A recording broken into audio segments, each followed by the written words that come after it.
Hi, welcome to Close to Home. My name is Maureen Schwab, and I'm your host. And this is the show where we discuss people and events that elevate the dignity of mankind. And the show is produced and taped right here in Worcester, Massachusetts, at the stations of WCCA TV on Main Street in Worcester. We're community cable access, the People's Channel. And that being said, I'd like to introduce you to our guest today. My guest today is Mr. Randy Feldman, an immigration lawyer who has a practice right here in Worcester, Massachusetts. Randy, nice to meet you. Nice to meet you. Thank you. Thank you for having me. Oh, you're welcome. It's right here in Worcester. Would you like to tell us a little bit about your practice and Sure. what you do? Sure. Well, I came to Worcester. My wife got a residency at St. Vincent Hospital. She's from the Philippines, and we were fortunate to come to Worcester for that reason. And then after that, we were thinking about leaving. I wanted to go to Washington, D.C., and she said, you know, this is a nice community. This is a great place to raise a family. I want to stay. You can see who won. We're here, right? Good. So we stayed here, and but I knew I only wanted to be an immigration lawyer. I didn't really like other laws or other types of law. I just wanted to be an immigration lawyer. There was no immigration lawyer in Worcester at the time. This was 1990, and I talked to other lawyers, and they all said, well, we don't think there's enough immigrants where you're going to be able to just do immigration law. And I said, it's the only thing I want to do. And I said, okay, well, I'm just going to start, right? So I opened up in 1990. I was Worcester's first full-time immigration lawyer. There were many less immigrants, and immigration to the U.S. and immigration to Worcester there weren't such a high volume of immigrants at that time.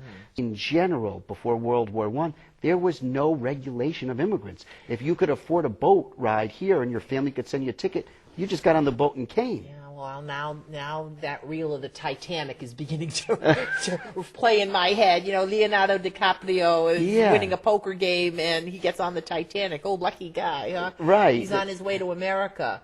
He certainly didn't have his lawyer with him. That's right. He didn't have, and he didn't go to a consul for a visa, Right. and he didn't have to sneak in over a river and through a tunnel, or in some way just try to get into the United States, right? But that idea that people say you're somehow immoral because you're illegal, right? You either snuck in or you overstayed your visitor's visa, or you overstayed your student visa. You're immoral for having done that, for ignoring our laws. But my grandparents, they came legally and morally. They forget that there were no regulations regulating their grandparents from coming, and there are now.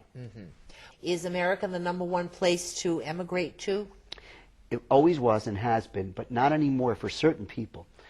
A lot of European Union countries now have expanded the European Common Market to Eastern Europe. For Eastern Europeans that used to like to come, they no longer choose the U.S.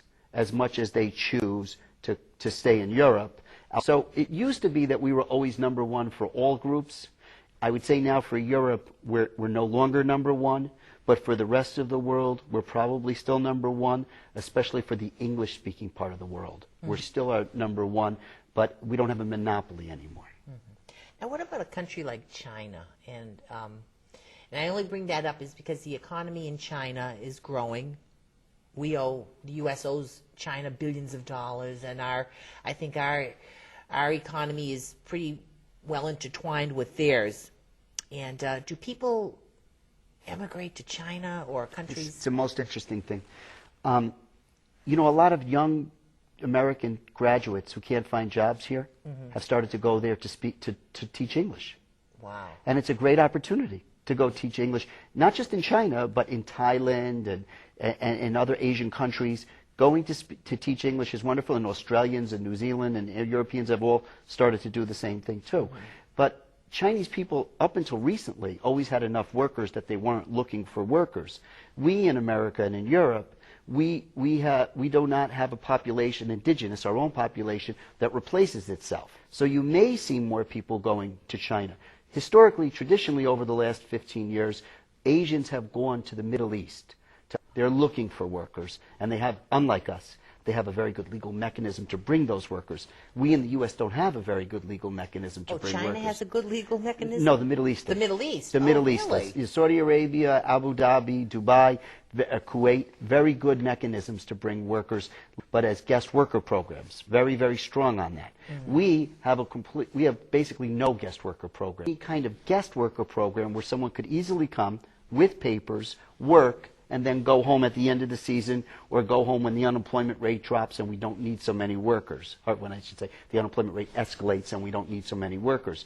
Most industrialized countries, most advanced countries, economically advanced countries, have those kind of guest worker programs. You know, as we're speaking, I'm thinking of that horrible case in Boston a couple of months ago where the store clerk was shot to death, and there was a huge legal hassle about his family being able to come to Boston to attend his funeral.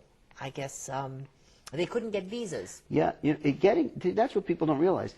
Everyone says do it legally. Why don't you do it legally? Even getting a visitor's visa from most of the countries in the world to attend a funeral of your on a husband. funeral is like virtually impossible because they think you'll never come back. You might go to the funeral, but then you'll stay.